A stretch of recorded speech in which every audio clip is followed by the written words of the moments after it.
Welcome to Around the Empire. I'm your host, Joanne Leon. Today we welcome back to the show Dr. Isa Blumi, an author and historian and an associate professor at Stockholm University. His recent book, Destroying Yemen, What Chaos in Arabia Tells Us About the World, tells the story of the wars in Yemen, but also, quote, ultimately tells an even larger story of today's political economy of global capitalism development and the war on terror as disparate actors intersect in Arabia.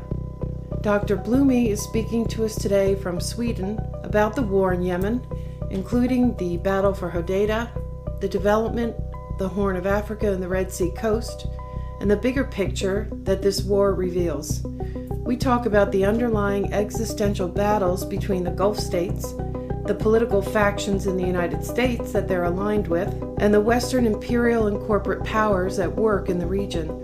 Dr. Blumi expertly analyzes and advises on how to read the Western media coverage on Yemen and the old divide and rule exploitation tactics that are employed. We recorded this interview on July 31st, 2018. Dr. Blumi is back with us, and welcome to Around the Empire. It's great to have you again. Thank you for the opportunity to speak once again with your audience. So today we decided that we're going to start with there happens to be some sort of big news of the day, if you can call it that.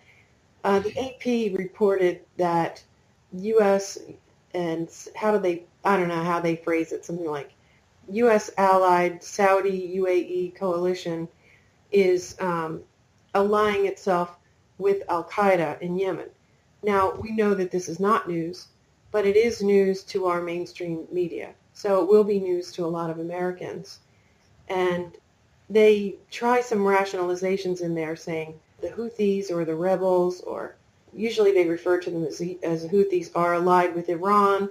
So, we have to ally with Al-Qaeda. A very shaky justification, even with that twisted knowledge. But that's where we stand today.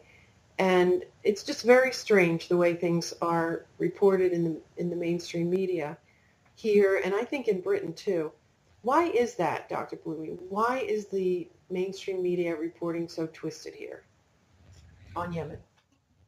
Well, first of all, we have to understand that despite the, which I think is a quite accurate kind of generalization, that the mainstream media and more increasingly even the so-called alternative media that has been disseminated throughout the internet and through various tools like Twitter, etc.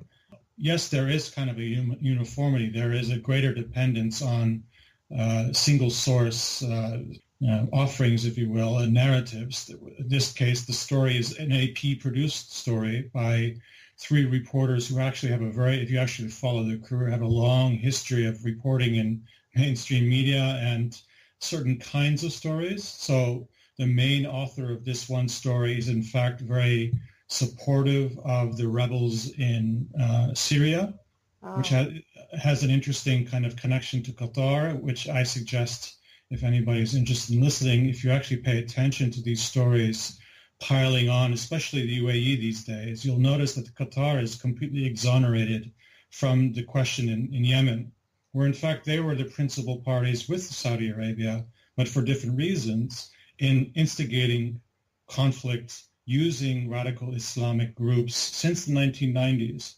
And it's very, very telling that these days, certain circles in Washington and London that have long depended on Qatari money have proven to be increasingly bold and not necessarily mentioning explicitly what they're getting at, but just by not mentioning Qatar in certain contexts is suggestive that there's an attempt to rewrite history a bit here. And this is now entirely, if you read the papers closely, a Donald Trump war. This is not a war that actually was initiated under the Obama administration. Right. It's not a war initiated by the Clintons, who had very strong connections with Qatar. And the Clinton Foundation received millions from Qatar over the years. And if you consider Washington Post and other kinds of big media players, and they're kind of very interested in insinuation in intra-GCC politics, there are indeed factions in the media playing out.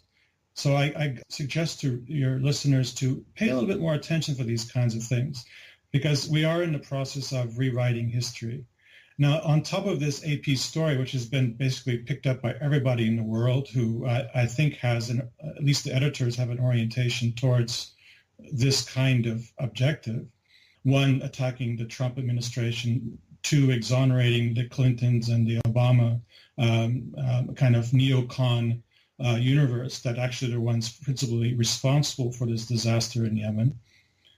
And then considering, for instance, this now conflict with Canada, between Saudi Arabia and Canada, right. It's kind of a very public spat, which is now very quickly spiraling out of control diplomatically. And I suspect that it's more or less tied in with the larger dynamics of why the war in Yemen had to take place when it was taking place. And indeed, what Donald Trump's victory in the elections actually did to American policies in the Gulf. For one thing, as I mentioned in my book, Saudi Arabia was desperately running out of options financially. They had these ambitions to develop the Red Sea along the lines that the UAE did with Dubai and to a lesser extent Abu Dhabi, and maybe even along the lines modeling Qatar. The problem is that they had no means of financing it. So increasingly these big ambitious projects, which had very close connections with developing, especially the northern part of the Red Sea, this city of Nuam, which would connect with a bridge Sinai, Egypt, and most likely work in collaboration with Jordan and Israel to develop this whole area as a kind of big Las Vegas, competition to Dubai, if you will. And completely run with artificial intelligence and all kinds of futuristic, Yes.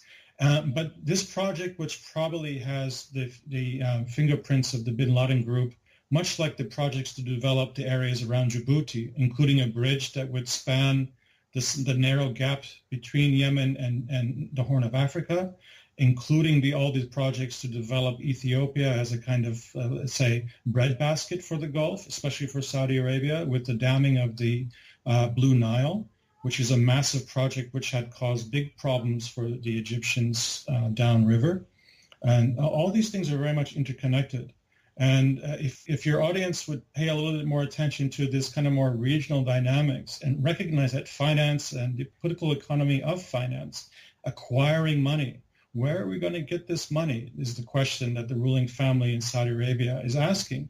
And increasingly their financiers, or let's say the ones who are lending money to them, are saying, well, there's too much risk involved. You guys are not stable. And your Aramco, your top asset, is running out of oil.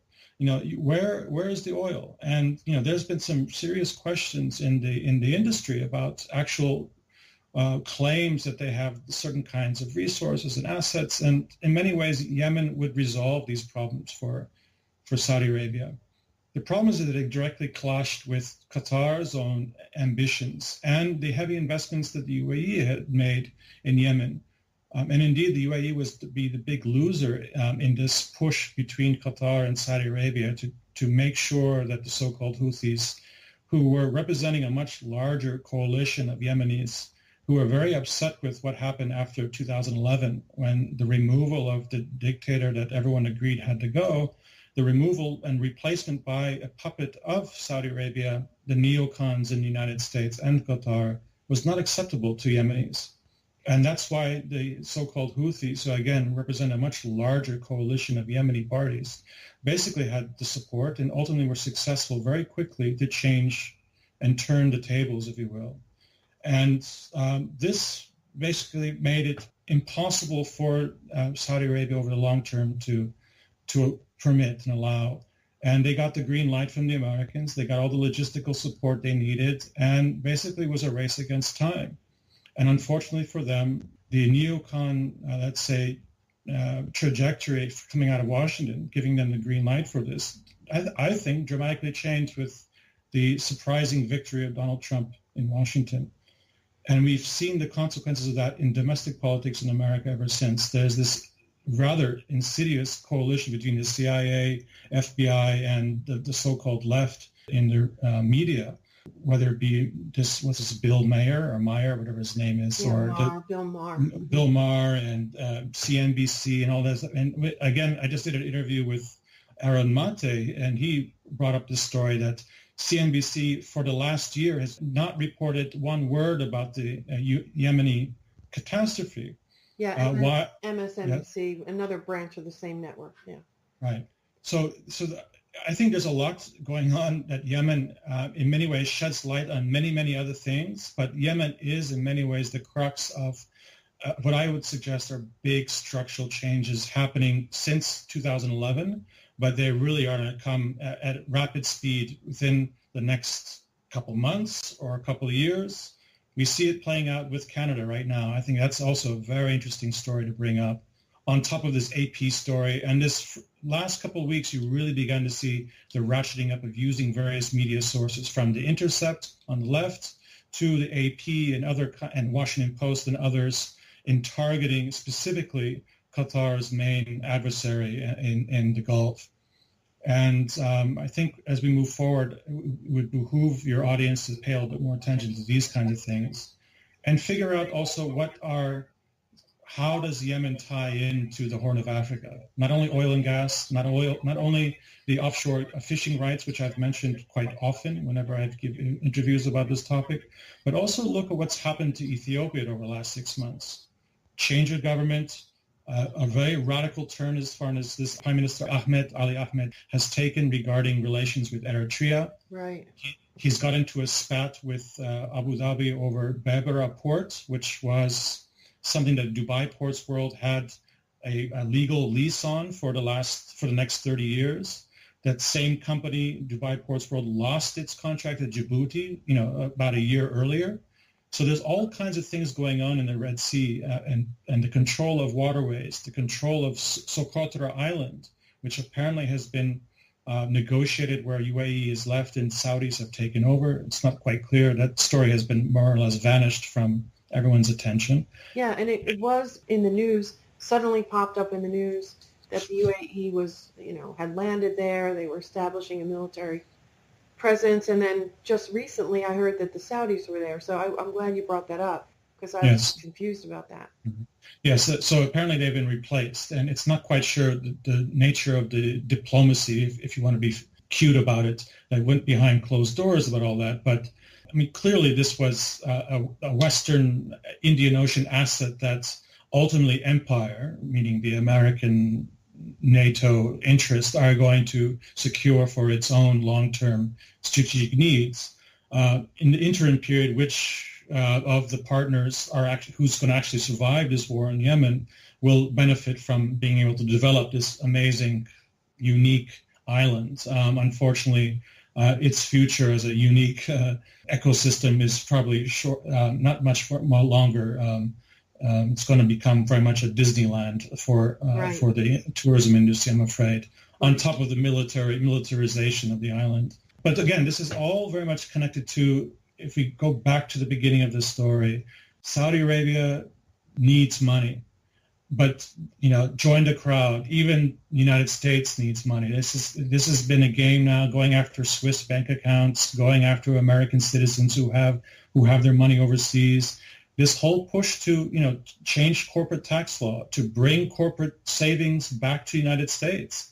The United States banking system needs money. It needs fluidity, and it just does not have enough to sustain itself. And it needs to tap into those areas, especially in the so-called third world, which until recently would go to Dubai to invest in property, or go to parts of China to invest in property or in equity markets. And if you recall who was the vice president of Barack Obama, he was a senator from one of the main states that has offshore banking. Yeah, you should know that he lives close, Delaware's close to where I live. Mm-hmm. And we always used to call him, Senator D MBNA. A senator from New Jersey, a Democrat, you would say like Menendez, D, NJ. Well, Biden, we would say, Joe Biden, D, MBNA, which was one of the big banks.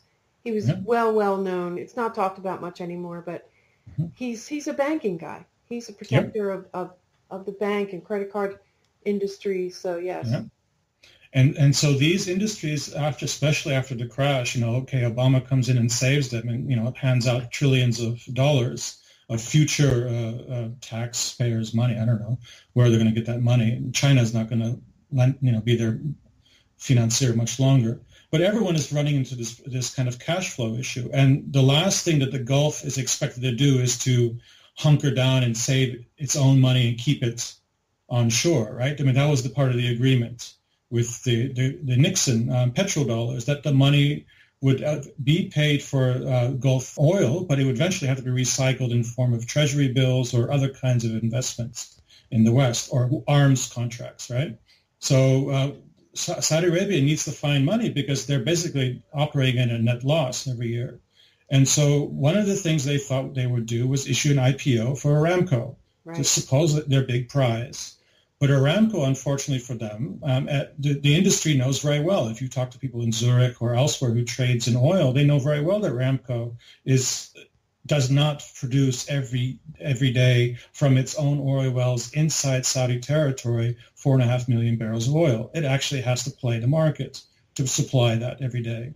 And so they actually need new wells, and they're not finding it inside Saudi Arabia, but there's tons of new oil to be tapped into on land in Yemen, especially in Hadramaut area, and offshore. And so the idea was that they would make a quick entry in. The neocons certainly seemed to have no problem with that. They came in partnership with Qatar at least. And for Abu Dhabi, this was a move to completely shut them out. And so they had to join, by holding their nose, this so-called coalition. And hence, since then, we've been seeing this war play itself out in a nasty way in the south.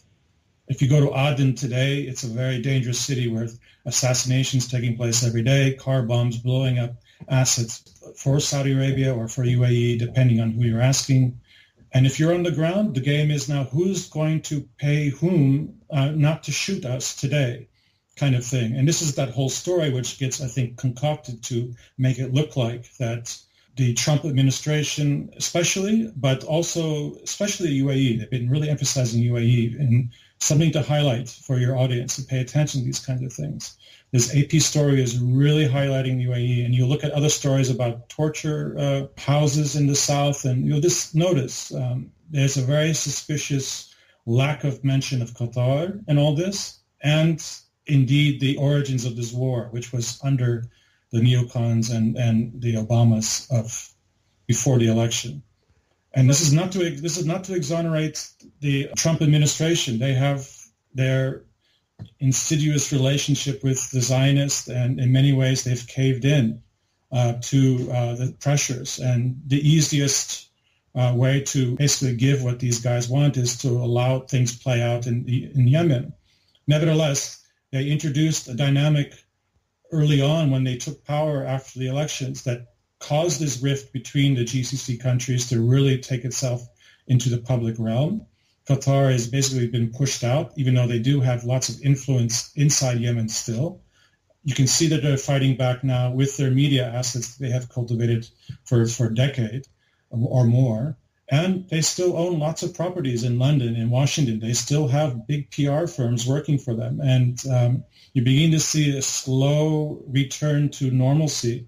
They just reported they're going to expand the military base in Qatar, if you notice that, the United States. So behind what seems like on the surface a tense relationship with Qatar is playing itself out in interesting ways in Washington through, first and foremost, this war in Yemen. So everyone should be keeping an eye out for that in the next couple of months. Yeah, let's try to sort out the factions. I know it's not simple, but let's try to, in a broad sense, sort out the factions of who's who, who's allied with who. Countries in the Gulf states, because since we're already sort of on that topic. Okay. Let's say the Arabian Peninsula. Things have changed dramatically in Ethiopia with this new regime in power. Again, they've made overtures to Eritrea, which has made strong connections with UAE. UAE has a naval base in Asab, which is in the Red Sea port right across from Yemen. So you have the Horn of Africa kind of being an extension now of these rivalries between three principal actors in the Gulf, if we exclude Yemen for a second. Saudi Arabia, Qatar, and the UAE. Kuwait and Bahrain is occupied by Saudi Arabia since 2011, so they're out of the picture. Kuwait is a marginal player. They're very divided politically within Kuwait itself. So let's leave that aside for a second. Since the Bush administration, so W, the neocons, as we know, through the war in Iraq, had established very strong working relations. That goes back to the father, in fact, with Saudi Arabia, and to a lesser extent Qatar, which has kind of operated as a kind of pain in the side of Saudi Arabia's kind of universal claim to represent Salafist Islam in the larger world. And Qatar, especially through its networks of the Muslim Brotherhood that was very generous in funding since the 1990s, I think through the creation of Al Jazeera, really won the loyalty of a lot of people whose political orientations could not stomach siding with Saudi Arabia in these struggles against, let's say, the Syrian regime or against Libya or against Algeria. But with this new, what seemed to be an actor with some kind of principles, right? Al Jazeera was critical of Saudi Arabia. Al Jazeera was also critical of Saddam Hussein and of the Assad family in Syria, and embraced these Muslim Brotherhood kind of, let's say, narrative about the state of the world, but also did not seem to be in the pocket of Saudi Arabia. And this was reassuring for a new generation of activists in the larger Middle East and the larger Muslim world. And this was a very important step because Saudi Arabia had lost lots of its credibility. It had long been associated with being corrupted and much more interested in monetary gain as opposed to religious values. So what I would suggest basically has happened is that empire had been able to retell a takfiri kind of politics by finding a new voice. And that was through Al Jazeera and through Qatar, which was, again, a newcomer to this space of, let's say, conservative, religious, pious groups who were opposing tyranny, as they said, or saw it in the secular world. And this was an important kind of, I think, realliance, if you will, between radical Islam and empire, which had, as we know, through Saudis and others, long used radical Takfiri Islam since the 1920s at least, with the British and its alliance with the Wahhabis in Saudi, against the Hashemites in Mecca, Medina, against other kinds of players in the rest of the Middle East, and since the 1920s and 30s against North Yemen, as I write in my book in the first 2 or 3 chapters. And so what has happened from the late 1990s onwards is that Qatar is taking on what would seem to the young generation of those who believe they have certain values to be the real representative of what Islam can do to change the world for good. And unfortunately, they've been exploited. They've been used to go and fight wars against their brothers in Algeria, in Libya, in Syria, in Iraq, against the so-called Shia around the world, and now in Yemen since the mid-1990s easily. Qatar and Saudi Arabia have invested in very different kinds of radical Muslim groups in Yemen. And so they've been somewhat on a competitive level. And again, Al Jazeera and the people that they've brought in, like Qaradawi, this guy who was in exile from Egypt, very outspoken against Saudi corruption, about Saudi materialism. And it was kind of an annoyance that the Saudis couldn't stomach. And so the Saudis could have, if they had played their cards differently, Qatar could have become this sort of more acceptable to Western audiences front for the Gulf states, and they sort of could have continued, they all could have sort of continued going about their business. Because, I mean, Al Jazeera was also sympathetic to the Arab Spring. And, one narrative of the Arab Spring, bear in mind, right? Right. They were very keen on making it clear that certain elements of the Arab Spring would not get a voice through their channels. And they had a very different editorial approach from the Arabic versus their English versions as well. You must also keep in mind. And what's so interesting about Al Jazeera English is that many of the people now that on the alt-left or on the left we rely on, they all, kind of cut their teeth early on in their careers with Al Jazeera English. And I'm noticing this on Twitter and these other kinds of alternative sources of media, is that people are really latching on to people who are actually, if you spend a little time looking into their careers, they have interesting connections to Al Jazeera English. I'm not saying that they're stooges per se, or that they're receiving checks directly, but they too have an orientation that in many ways is useful, if you will, for a certain way of framing how things are working out and playing out in the Middle East. And it just so happens that with Trump arriving, I think the people that came with him at the first kind of 100 days of that administration, because they were so viscerally hostile to the Bush family, especially. If you recall what he accused Jeb Bush during one of the debates, he reminded his audience in Florida when they were having this debate about Bush and 9/11. I mean, literally the next day, Jeb Bush quit he literally the next day, that shut him out completely. And that's fascinating to me about American domestic politics. This loose gun of Trump in many ways did not have the proper, let's say, boundaries, if you will. He was not respecting the kind of what was acceptable speech in American politics. Well, even more so, he didn't understand how we are supposed to frame the empire and the masks we're supposed to put on it.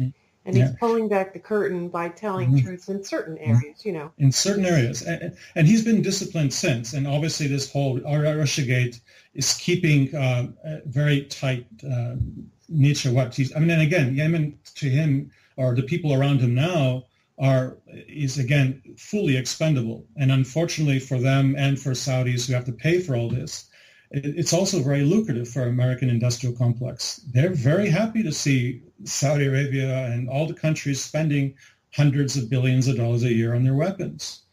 And something to remember is that this war continues on. There are interested parties in the West, in the North Atlantic world, that are profiting handsomely from this.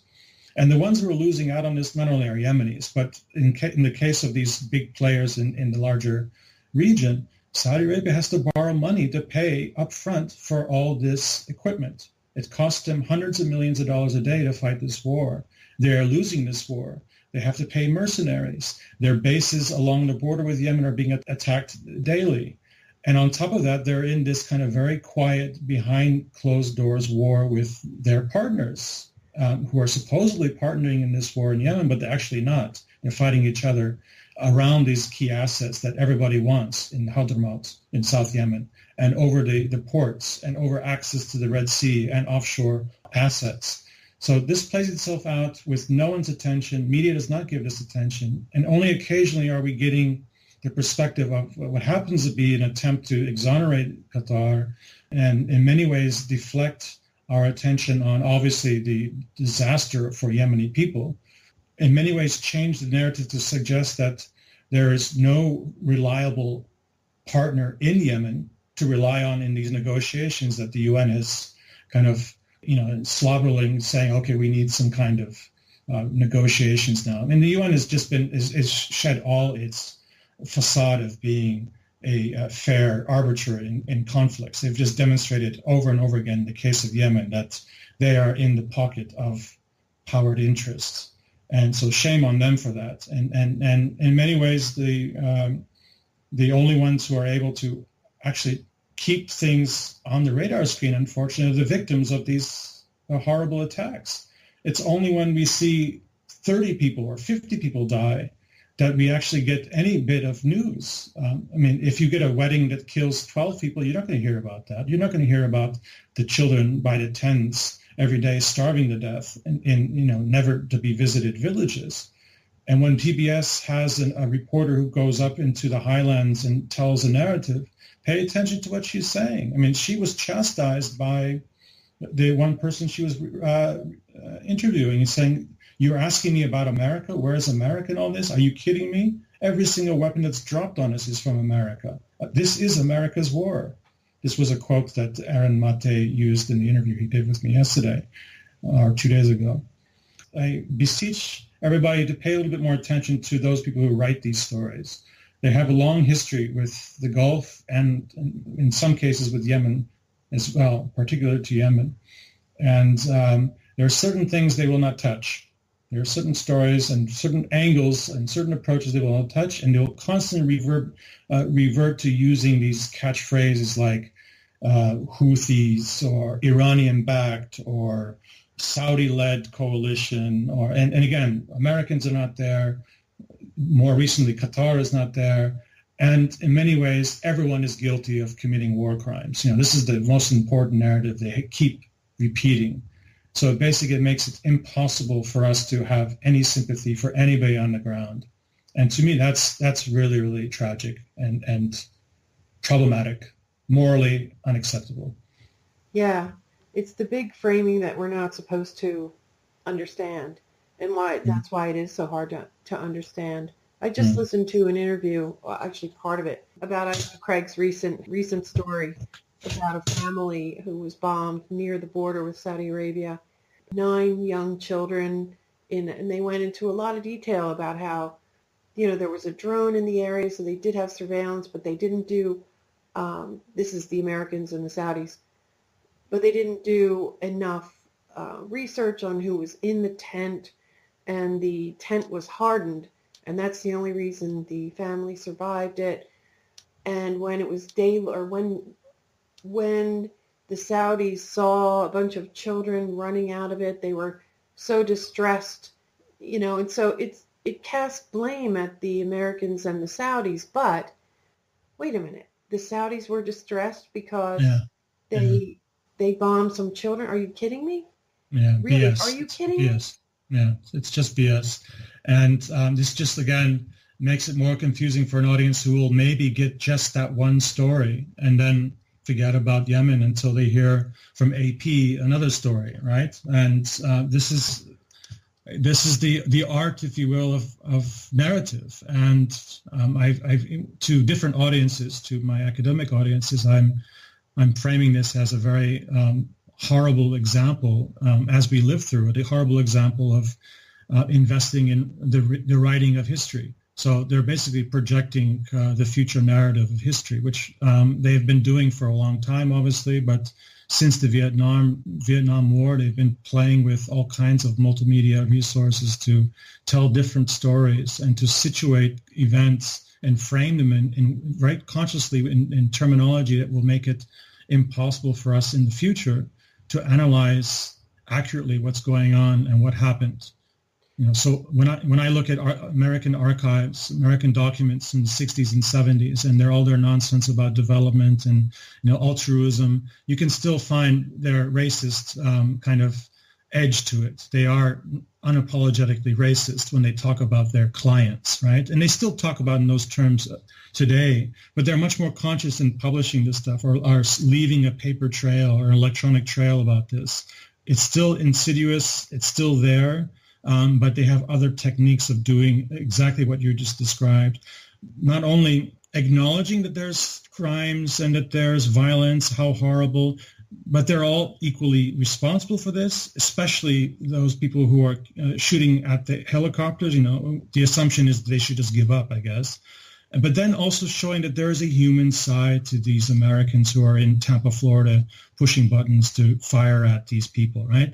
They're often given the chance to say, I'm doing this for revenge for 9/11, or they will say that, I've been stressed out and I had to go and talk to a psychiatrist at some point, or exactly this, that the Saudi soldiers who are aware that they've just attacked a family are distressed by this and need some time off. It's a very clever use of media to write the future history of this war. Well, you have to also remember that the faction back to the Obama administration, not so much right now, but the empire narrative, the preferred empire narrative is, these are humanitarian interventions. So they can't lose their veneer, their humanitarian veneer, though certainly the more informed people aren't buying that at all anymore. But I think for the masses, they're still trying to, keep that humanitarian veneer. And so, of course, you have to put out stories that you show your empathy. And I don't want to downplay the humanitarian aspect of this. Hopefully people know from my body of work that I'm really distressed by the things that we're doing in Yemen and in other countries, but particularly in Yemen.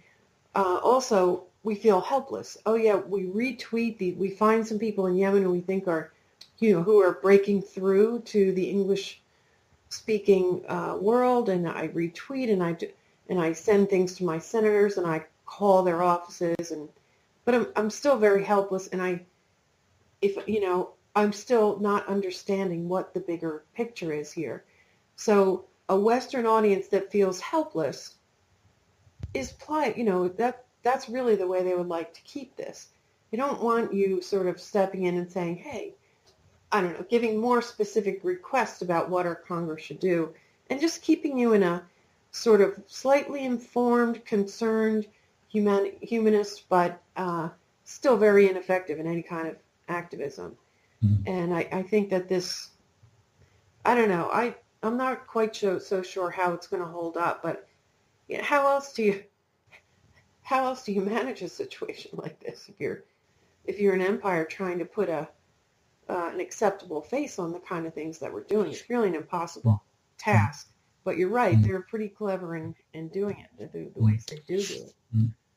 And again, just bring this back to the end game with Yemen is that it's going to take a while, unfortunately, because there's still lots of money to be lent out to these regimes, but it could also happen very quickly.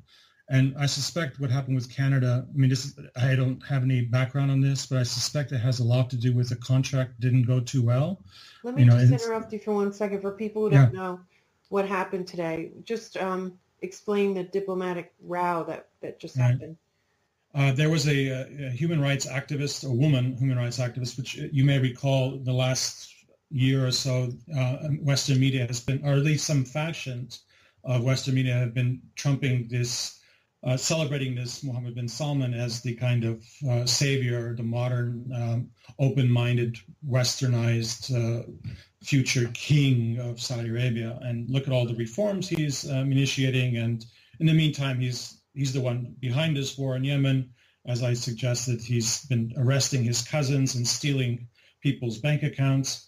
So he's not a reformer. But anyways, he's been celebrated like this. And just yesterday, there was yet another arrest of an important lone voice amongst Saudi women complaining about the lack of basic rights for women. It's not quite sure what was the damning statement that got her incarcerated, but she has connections with Canada. And Canada basically issued a protest, and it was a public one. And that was most likely a way of putting pressure on Riyadh in some way, which they then responded immediately by withdrawing their ambassador, kicking the Canadian ambassador out of Riyadh. And it's now spiraled to the extent that there have been open threats to Canada of violence, and the recalling of 15,000 Saudi students from Canadian universities, which means if you consider that they get, I'm calculating very conservatively, 100,000 Canadian dollars a year as scholarships. That's a lot of money now leaving immediately out of the Canadian economy. But more importantly, this is also a net savings for Saudi Arabia. They don't have to pay these kids this scholarships, right? So this another angle of looking at it is that this is really narrowing down the costs of this government that is desperately trying to find any ways to pay their bills. Because the moment they stop paying Lockheed Martin or Blackwater or whatever the company is called these days, and their mercenaries, the kingdom is finished. And they're borrowing money at 8 to 10%. They're borrowing at 1, 2, 3 month intervals. It's too risky to lend them money longer term. They've already exploited basically all the savings of their big big families in the country. The Bin Laden group is closed down, and nothing is being built anymore. It's a kind of just the last gasp here. It's going to get desperate. We saw that Netanyahu has come in last couple of days and said that they would actually intervene to help protect the Red Sea from Iranian penetration, right? This so-called attack on a Saudi boat, a ship that took place about a week ago. Yeah, tankers. Yeah, all on the back of an attempt to capture Hodeidah, which is really the only port that any aid to North Yemen, where 18 to 20 million people live, the only port where any aid can get through. Now, the argument that this is the port where Iranians smuggle weapons is absolutely ridiculous because there's a full-scale embargo on Hodeidah, and anything that goes to Hodeidah has to first go through Americans and other countries' ships. They get inspected. Yeah. Yes, it's a blockade. So again, they rely on the outside world not knowing what's going on the ground to spin a story that we have to close this port because the Iranians are getting access to it, which is absolutely nonsense. So the attempt is to capture this whole coast of Yemen's Red Sea territories. And my suspicions are two things. One, I think, they want to completely isolate the population, as they've been trying to do throughout the war over the last 3.5 years, starve them into submission, right? Blow up all their water resources, blow up all their hospitals, blow up their farms, and cluster bombs all over their farms, destroy their sheep and their cows and their milk and eggs and all that, destroy their fishing fleet so they don't get protein from the sea. That's one thing, to force people to give up, which is not going to happen anytime soon because these people know who have been killing them for the last 3.5 years. And the last thing they're going to do is cave to Mohammed bin Salman. That's one. And the failure to capture Hodeidah suggests that this was just a bad move. They constantly get their supply chains broken by the fighters, by the resistance, who are just destroying tanks left and right. And all these poor soldiers from Sudan and from Chad and Cameroon who have been brought to fight this war on behalf of the so-called coalition are all dying out there. It's horrible weather right now. It's very hot. So they made the decision, or maybe not. Maybe they were forced to go and serve this war by their rulers in Khartoum and in Jemena, but it's been basically a very bad move strategically, and it's been a disaster. And the only way around it now is to make this an issue of, well, let's make Hodeidah the story. Hodeidah, which should go to international administration. This is what the UN is proposing. It's basically telling the Ansar Allah and the coalition who's been resisting the Americans in Saudi Arabia, you have to surrender this port to the international community, which is code for give it up, and we'll let some big British-based company administer the port, and then we'll decide whether we feed you or not. Not going to happen. So the other option then, basically, by controlling this coastal area, is that they can, from that point onwards, continue with their development agenda. They can basically seal off the mountains by controlling the coastal area, which is very flat, and then within about 20 kilometers in some points, it suddenly shoots up into the mountains. So presumably you can continue on with your infrastructure development projects with basically an isolated 18 million people in the highlands. And that could be the other option that they were hoping for. But again, resistance has made that impossible. They're losing the support of even these countries like Sudan that have been providing the troops necessary. They have no money to pay contractors. And what's happening with Canada just may be an example of that, where they've decided that the weakest link to their supply chain, the Canadians who provide some kind of guns and ammunition and logistical support, can basically be stiffed, so to speak, while we continue to pay the more important players, whether it be Blackwater or whether it be the Americans directly or others. And maybe the creditors. Yeah. I mean, again, they have to pay back their loans every month, every 2 months. And so they're basically borrowing money to pay back their loans of the previous month. If you actually look at the documents, it's there. If you look closely in the financial information that disseminates throughout the world, Saudis are in big trouble, and they've been borrowing money left and right. Occasionally, you'll get Financial Times or Wall Street Journal reporting an aspect of this. And the latest bombshell was that they decided to just drop the whole idea of the IPO for Aramco altogether. Yeah, that was pretty amazing. And it's because they can't sell it. Nobody wants it. Because they know they don't have the oil. They know that the refineries are being bombed by the Yemeni resistance. They've now constructed a single-engine propeller drone, which they drop little grenades now. And they're basically wreaking havoc throughout southwestern Saudi Arabia on their airports. And they've bombed several times their refineries with their homemade ballistic missiles. And it's quite fascinating to watch a resilient, small people. I mean, Yemenis are not small historically, and they're not small in heart, but they're treated as if they're nobody, that they're expendable, and they just refuse to bow to empire, which empire now is really milking the last that they possibly can out of these families who are ruling the Gulf.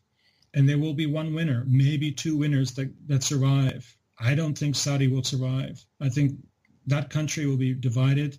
Its oil resources have been more or less exhausted. It doesn't have the money to finance the very lucrative, potentially lucrative reconstruction of its economy. It doesn't have the finance to build these artificial intelligence cities that are basically shells of what could be potentially. They don't have the money to even finish the construction work around them in Mecca and Medina. You go to Mecca today, there are half-built structures all around the Kaaba. And I mean, there was a disaster 2 years ago with this crane that fell on 118 pilgrims. They have this huge problems of organizing the people who are moving around here because so many areas have been cordoned off for construction work that have not been finished. And that's because they don't pay the bills. And Saudi Arabia has been expelling all their foreign workers. If you look closely, there's this reporter that reports for, I think, for a Wall Street Journal, I think. Her name is Vivian. She keeps writing these stories out of Riyadh about how clever the Saudis are in reshaping their economy and how they want to give Saudis more managerial positions and more responsibility, and will even have some Saudis work in service industry. I mean, these are all codes for they basically trying to get rid of their cheap labor and force the lower rungs of their society to work instead. And that means they don't have money. That means they can't afford to sustain this rentier economy that had existed since the 60s or 50s even. So they have a shaky grip on their own population to begin with. Right? Rest assured that there have been tensions in the eastern territories where the so-called Shiite population are, and they've been able to be quite brutally suppress that with, again, external forces. But big parts of southwest Saudi Arabia is actually culturally Yemen. The whole Asir region and Jizan and Najran, these are actually Yemeni territories with Yemeni peoples who until the late 1990s were actually freely moving back and forth between Yemen and Saudi Arabia. And stupidly, the Saudis with their American partners closed that off and basically started to build a wall between those areas, which pissed everybody off on both sides and basically initiated the whole spiraling conflict between the so-called Houthis and then Ali Abdullah Saleh and his partner of the time, Saudi Arabia. So and it's in the book. I have to, mention that. It's there. I know it's a lot of things I'm saying at once. I very much appreciate the opportunity to share this with your audience, and I can go on forever to talk like this, but in the end, your listeners really need to do a little bit of extra reading and a little homework and look at who these journalists are who are reporting these stories, look for little signs like what's being left out, and put, the filter of finance and global finance, and just don't assume that Saudi Arabia is floating in money. It's not. And then many things start falling into place. What's happening in the world today. Right. Well, at least to give, I think your explanations, this is such a huge subject, but you do a good job at just pulling back the curtain in certain little places like, maybe you ought to rethink this. Look over here. And it has certainly been helpful for me. But yeah, you have to do the work. You have to do the research. But I think another valuable thing that this kind of conversation does is, you don't want to invest all kinds of money and work into research for sources that are just lying to you. That's just propaganda. So that's a big important part of the work too, is to figure out, where to go, what to read, who to listen to, and who's telling the real story, or, who's just being financed by the Saudis or the Emiratis or Qatar and spinning it into some they can be very good at just leading you off into some rabbit hole, and you come back sort of not understanding it any better than you did when you started. So, but one other thing I just wanted to mention is that you talk about the projects in Mecca and Medina. There's I should say too that I only put some stock in this. I don't know how accurate it is, but I think it is relevant. Jeffrey Goldberg of the Atlantic some years ago published a story about, and we've heard lots of things about this, redrawing the map of the Middle East. And it goes back to, I think, something Ralph Peters, military guy, Ralph Peters did. And they sort of like tried to do another Sykes-Picot. And it's a neoconservative, the same war party people who are behind all this, but they really were selling the idea of how all of these wars in the Middle East might end up redrawing the maps. And in those redrawn maps, that's a whole other topic we don't want to go into, but I just want to mention that in those redrawn maps, Saudi Arabia loses territory. Mecca and Medina become a separate, I don't know whether it's a country or whether it's sort of a, an international alliance where these mosques are held. But it's interesting that they themselves believed that Saudi Arabia wouldn't survive intact. Yeah. Well, remember that this region was called the Hijaz historically and was ruled by the Hashemites, whose descendants now only remain in Jordan. And they were kicked out in 1920s by an alliance between the British and Saud and the Wahhabis. So until 1925, this was a region ruled by a different dynasty and had a historical connection to the larger Islamic world, which has obviously changed with the desecration of both cities. The Wahhabis did a very good job of wiping out much of the historical reference of both cities, which is a tragedy for the rest of the Islamic world, but we're never allowed to mention that because everyone just defers to Riyadh if you want a statement about, let's say, Sunni Islam at least, which again is offensive for most Muslims of the world. Now, I just want to highlight with this whole redrawing the boundaries of the Middle East. Yemen's war today is in many ways a response to one of those efforts. It's a system called federalization that they've been promoting in many parts of the Middle East. They tried and they have successfully federalized to some extent Iraq by basically creating these semi-autonomous states within the larger federal state. So the Kurdish area, for instance, in the far north is now more or less operating independent of Baghdad. And they were proposing this for Syria. They certainly have this envisioned for Libya. And indeed, between 2012 and 2014, or early 2015, when finally the Ansar Allah kind of coalition around the so-called Houthis removed Hadi from power, one of the things they were pushing was the federalization of Yemen. That's right. And I mentioned this in the book, where basically all the oil and gas wealth of Yemen would go to a huge swath of Yemeni territory where only basically about 1 million people would live. And the rest of the country would live in squalor, right, with no natural resources, and they would have no access as partners in this federation to the funds that would be produced from this huge state that would have all the oil and gas. So this was one of the things that everyone at the table, or who were not allowed at the table at all, were very frustrated about.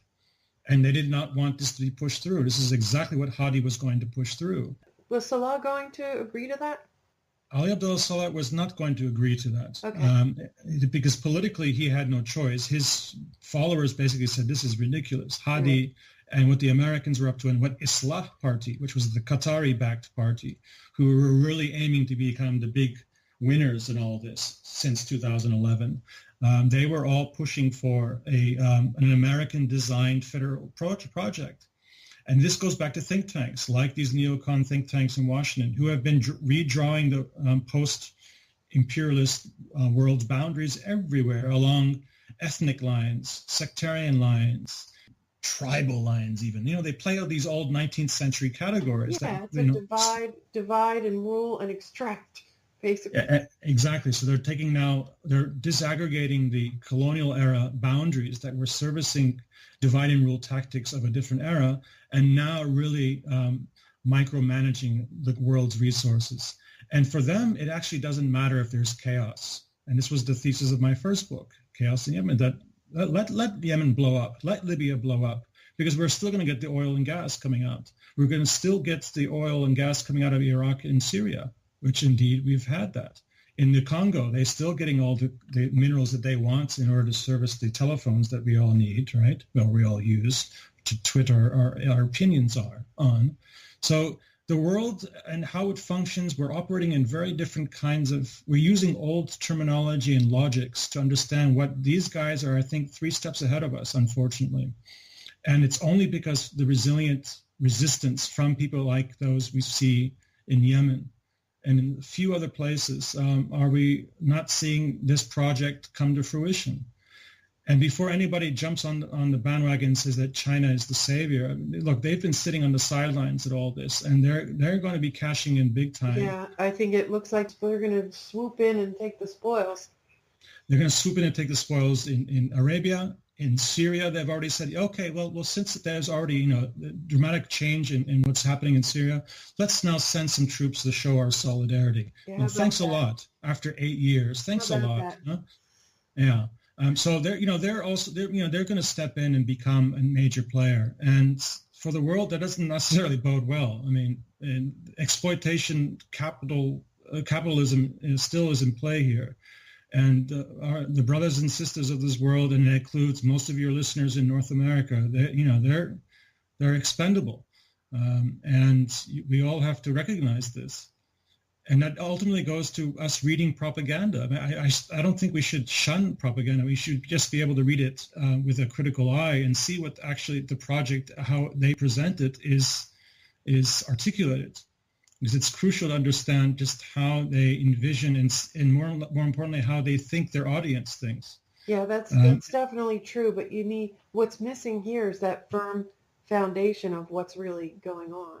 Yeah, that's me. I mean, I also have my own angle, which I'm sure if people want to take me on, they're going to say I have an angle. So, what can I do? And what can we do? We just have to be open about this. And unfortunately, we have to read. And we don't even have the resources anymore. Libraries are dumping their books. And I mean, the idea that you're going to rely on Facebook, what is Facebook been doing with information these days, right? They have hired... Yeah. They have hired the biggest neocon lobby in Washington. The Atlantic Council is their censor. I mean, give me a break. Yeah, really. So they don't even hide this stuff anymore, right? And there you are, the AP reports. Ultimately, so what? We've always known that the Americans have been supporting and cultivating radical Islam to fight the Soviets, right? That was a long time ago. They've already been doing that. And that is not well known here. Really? No, okay. no. And it's been denied. I mean, there are a few people who know it, yeah. But the general American public, here they go again trying to sort of sell an alliance with Al-Qaeda. I mean, they spent 20 years. They're still using Al-Qaeda as a reason to go into all of these wars as a legal justification and, just a propaganda tool too. We're still relying on the 2001 AUMF authorization to use military force, which is essentially, declaring war on Al-Qaeda. And how do you rely on the 2001 AUMF to wage war in Yemen, which they are? That is the legal basis for being there, and also ally with them. How does anybody explain that? So it's a real problem. And, people in New York and here where I am in New Jersey, nobody's going to forget Al-Qaeda anytime soon. Yeah. So I don't know. They're going to try it again. It didn't go so well the last time they proposed allying, with Al-Qaeda in Syria. So we'll see how it goes over this time. This time I suspect that this whole narrative and clearly this story is spreading everywhere. That tells you something right off the bat. If it's something really damaging, it does not spread all the way across. That's right. But you have to remember that we are totally in the heat of election season. Yeah, it's only August and some Congress is not in Washington and people are on vacation, but this year is a little different than other years. The heat will be on much more in September, October, of course. But it's already starting, and this framing the reason why it's spreading may be because it could be used to damage Trump. Like, oh my God, look at that, Trump's aligning with Al-Qaeda. Yep. I don't know. I don't know if it's that or some factional war between the different political dynasties here or what, but it's interesting nonetheless. But as you said, it is not news. Some of us, I think Moon of Alabama just wrote about it today, saying that, Al-Qaeda being our proxy ground force in Yemen is finally news now. And he, cites examples of how, no, it's not news. Like some of us have been telling you that for a while. But they were still being called conspiracy theorists, so. Yeah. All right, well, I don't want to keep you too much longer, but that was good, pulling all this together to the current political forces. I really appreciate it, John. It's it's a tragedy that I would hope more people have a sense of solidarity, but just monitoring how people are reacting to various things. They come in late and they get easily swept up in the language, and they're framing this conflict all wrong, and this is very bad. It's tough. It's tough. I think there's genuine sympathy for the people in Yemen. Yeah, they see it, but they're using the wrong terminology. They're coming at it from the wrong angle. And the other thing is that, and I mean, this is me too. I read about it. It's painful to read about it. I do it because, Jesus, my pain is nothing compared to what they're going through. But there are plenty of people who will avoid the story because it's so tragic and painful.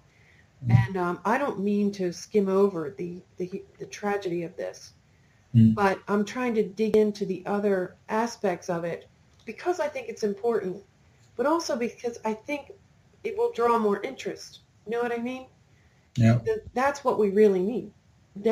Ultimately, we do need people to be yelling about the humanitarian tragedy that we are really most responsible for. But if we can't get people to pay more attention to the story, then, they're just going to do that. And then 6 months later, they might protest again. But in between, they'll completely avoid the story because it's a horrible tragedy. Yes, it is. Like there's nothing they can do about it. And more importantly, framing it in these larger ways helps them then appreciate that it is, in fact, a global phenomenon. It's really, Yemen is telling us something about the world. And look what's happening in Venezuela or in the attempts in Nicaragua and the regime reversals in Brazil and Africa, my goodness, Cameroon. I mean, it's just endless stories that actually have many of the same principles who are responsible for the nonsense in Yemen for the disasters elsewhere. And so once people begin to, the next big tragedy, they start looking at it a little bit closer. This looks and sounds familiar to exactly. And then they start making the important connections that we can't actually just segregate our anger to what is our big cause. There's a lot of people who look at Syria or Yemen or Congo as their cause. No, it's actually a global phenomenon, and you're not going to resolve it by peace-ending conflict in Rwanda. It means the world continues as is until we literally change the structures of global finance capital, as I say it, of empire. Yeah, and in our case, we need to pull back from this empire project. It's not good for anybody except a tiny few at the top. All right, so I'll add your information about where to find you and where to get your book, and I'll read more of your book. Then I'll probably be bugging you again.